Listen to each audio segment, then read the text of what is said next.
Hey everybody, this is Ryan McClanahan with HistoryThroughCards.com. I hope you're all doing very well today. I was doing very well today until I read this article on Yogi Berra here, and I am very upset, actually. I'm really upset. This is a 1955 Topps. I'm a really big fan of Yogi Berra, not just as a ball player, but as a human being.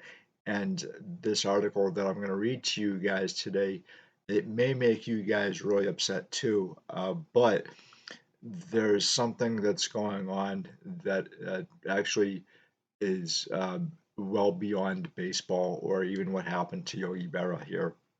And I'll explain that to you in my final thoughts. Um, Yogi Berra is obviously not just a really, really great ball player, but he's also a really great human being as well. And it's one of the reasons why I'm so upset about what I read. And I would be remiss if I didn't actually share this with you guys. The article that I'm going to read to you, it's a new article, but I'm not sure if everybody has actually read this yet. And it actually the story actually takes place about maybe 8 years ago or so, back in 2015. So Yogi Berra was still alive when this event happened, and did pass away at age 90 in 2015.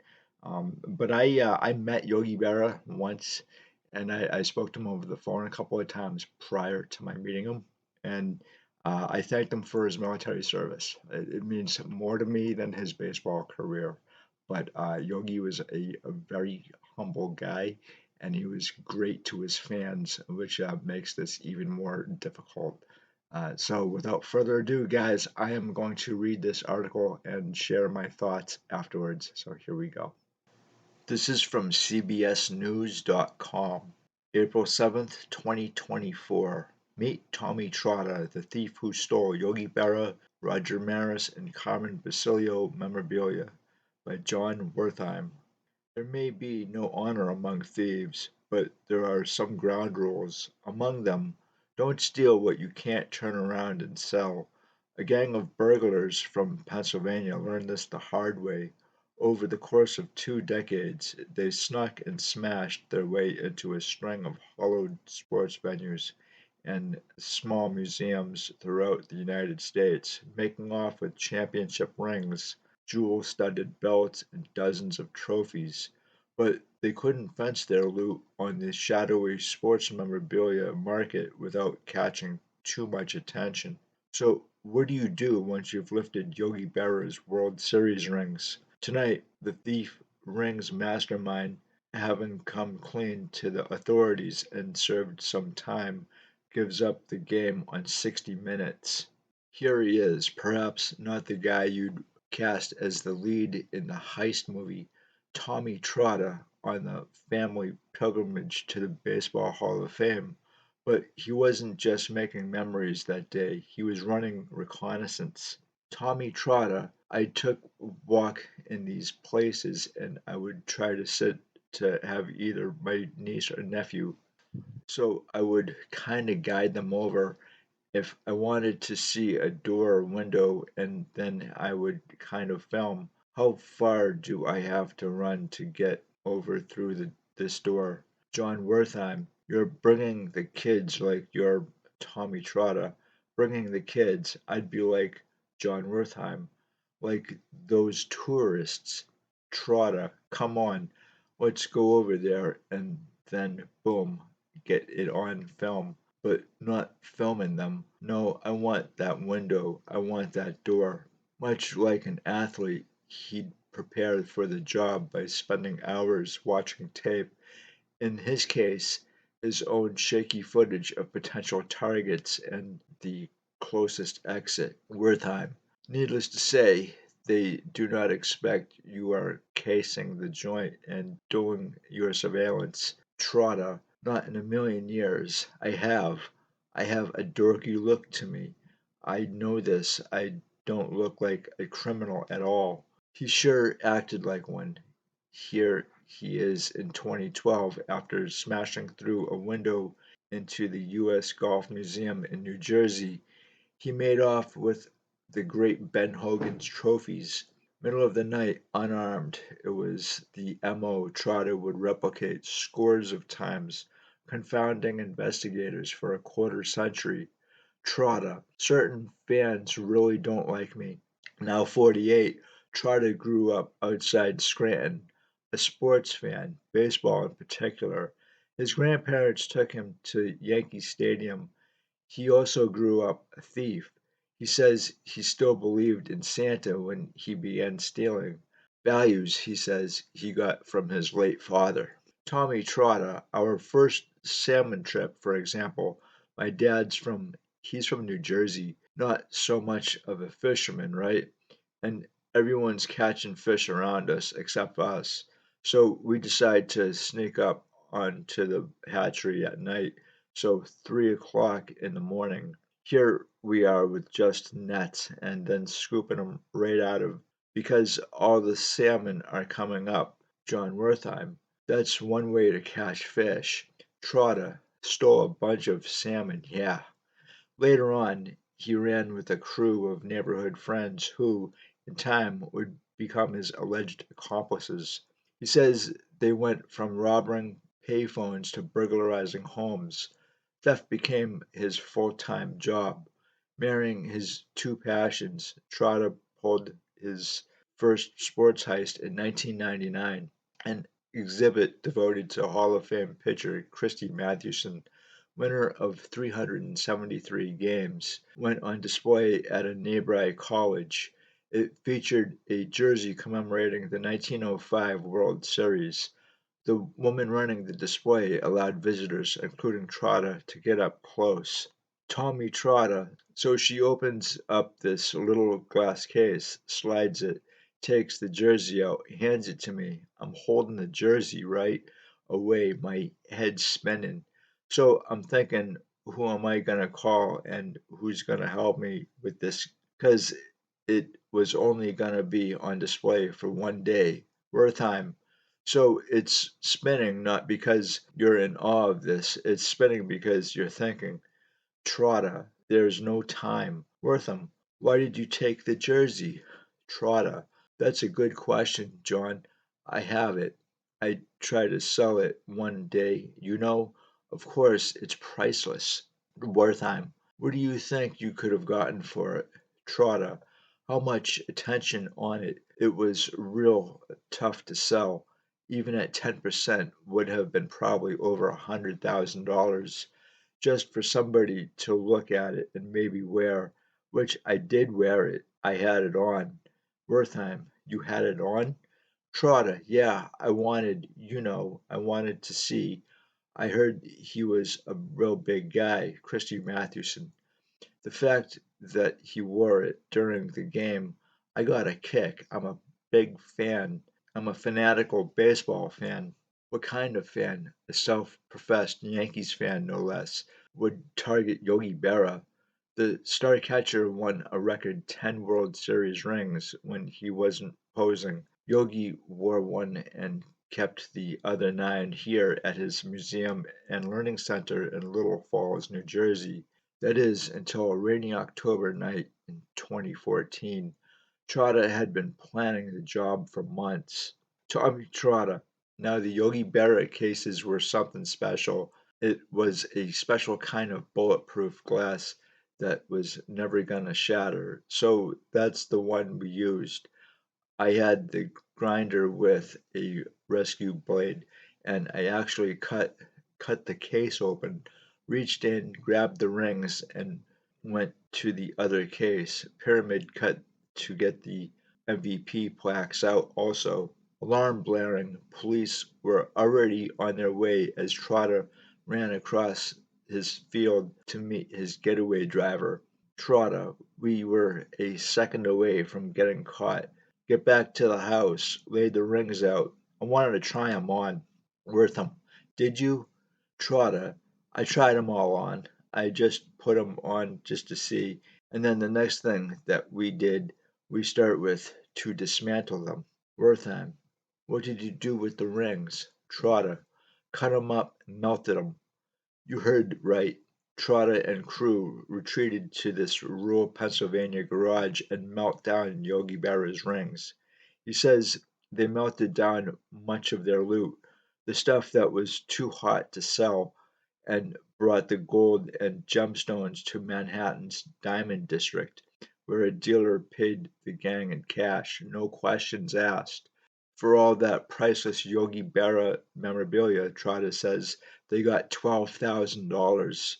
A journalist by trade, Lindsay Berra has devoted her life to preserving the legacy of her beloved grandfather, who died less than a year after the break in. The case went cold for years. Meanwhile, the Yankees replaced the stolen rings. Eventually, she came to learn what had become of the originals. Lindsay Berra. I just burst out in tears. It was just so incomprehensible to me that that was the upshot of this whole thing. John Wortham, that these rings no longer existed. Lindsay Berra, that they had been destroyed. It just made absolutely no sense to me. It still makes absolutely no sense to me. I don't think it will ever make any sense to me. John Wertheim. U.S. attorneys value the objects at more than $1 million, and you find out these have been melted down for about $12,000. Lindsay Berra, yeah, it's baffling, and you go through all of this trouble to plan for months, and then you sell the stuff that you steal for pennies compared to what it's actually worth. And not to mention the fact that you're destroying historical artifacts with significance so much beyond the gold and diamonds that you were made of. And it's callous and disrespectful and dumb. Hard to argue. Sports memorabilia may be a $25 billion a year market, but demand dries up fast when the objects are so obviously stolen. Wertheim, what's the business model here? Trotta, a quick $12,000. As bad as that sounds, I didn't look at it like rings. It was money. It was cash. Wertheim. But so you say you're doing all this for the money, but it sounds like in some of these cases it wasn't about the money. It was something. Trotta, just to Wortham, deeper. Trotta, touch history a lot of times. Wertheim. So I'm trying to reconcile. You clearly appreciate history, but then Trotta, I'm melting stuff down. Yeah, that was the lifestyle, this warped way of thinking. It was just normal for us. Wertheim. These are Yogi Berra's World Series rings. Trotta. Believe me, that job still it that in all the jobs where historical significance and the importance of these items, but that one bothered me out of most of them. That's saying something. In 2016, he drove to the Roger Maris Museum in North Dakota and stole the Yankee Sluggers MVP plaque. He never did hit Cooperstown, but 70 miles away at the Boxing Hall of Fame, he lifted the belts of middleweight champ Carmen Basilio at the Harness Racing Museum in Goshen, New York. He took 14 trophies. But as it turned out, Trotta's biggest job didn't involve sports at all. It was set in his backyard and came with unlikely entree into the art world. Tommy Trotta, it really is a fortress, but that had kind of an Achilles heel in the back of the museum. They had two glass doors. Scranton's Everhart Museum houses taxidermy and folk art, along with dozens of paintings. In 2005, it had two main attractions: Andy Warhol's Le Grand Passion and Spring's Winter by Jackson Pollock. Trotta, get into the museum, pitch black. Wortham, you know this place, Trotta. You know the place so good, and open the door to the right, and the Pollock and the Warhol basically blindfolded. I'm doing this. I'm taking off the wall, run down the stairs, out the door, toss 'em in the back of the truck, get in, tell the guys to go, and we'll go off. Wortham, how do you know what two paintings to take? Trotta. Warhol is big, you know. It's a big name. Pollock is especially big. I mean, I've seen the Pollock movie, Wertheim. You realize the painting's value when you took it? Trotta. No, I thought hundreds of thousands. Try millions. But it was the same old story for this bunch. They didn't have a buyer lined up, and it's hard to move prized artwork after a publicized theft. So Trotta says he and his crew hid the art, along with the Christy Matheson jersey, items they couldn't melt, at a home belonging to two of the alleged accomplices. John Wertheim, when was the last time you saw this Jackson Pollock? Trotta. Last time I seen the Pollock, 2017, 2018. It was in a house in Union, New Jersey. So off he went to that house in Union, New Jersey. No answer at the door, no sign of the stolen art. Still, when the ringleader gives directions to what he claims was a stash house, you know the plot is unraveling for the great American Sports Museum thieves. How they get caught, you know how it goes. The gang went bush league, got so sloppy. Here's 2016 surveillance video of Trotta using a snowplow to rip an ATM from a local grocery store. When Trotta was pulled over for driving erratically 2 years later, police found his trunk filled with crime gear, including gloves matched to that ATM job.